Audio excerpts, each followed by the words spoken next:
Bangladesh Myanmar সীমান্তবর্তী নাপ নদী ও সাগর মোহনায় বেপরোয়া মিয়ানমারের আরকান আর্মি জলসীমার সৈন্যরেখা থেকে একের পর এক বাংলাদেশি জেলেকে ধরে নিয়ে যাচ্ছে তারা।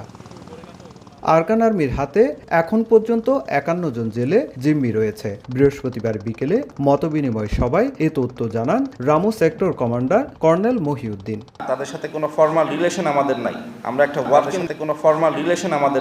আমরা একটা ওয়ার্কিং রিলেশনের মাধ্যমে তাদের সাথে যোগাযোগ করে তাদেরকে ফেরত নিয়ে আসছি এবং তাদেরকে আমরা প্রতিনিয়ত প্রেশার ক্রিয়েট করে থাকি যেন এরকম জেলেদেরকে তারা ধরে নিয়ে না যায়।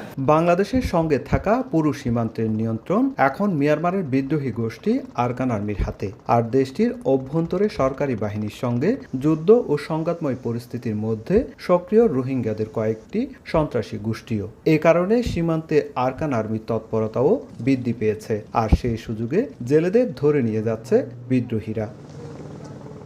বিজিবি জানায়, প্রকৃতিগত কারণে ডুবোচর সৃষ্টি হওয়ায় জেলেদের মাঝে মাঝে সৈন্যরেখা অতিক্রম করে যেতে হয় মিয়ানমারের সীমানার দিকে। অনেক সময় ভুল করেও ঢুকে পড়েন মিয়ানমারের জলসীমায়। এইটা অপহরণ বলা যাবে না, সীমান্ত অতিক্রম করার দায়ে। তবে আমরা কোনোভাবেই এইটা মেনে নেই না।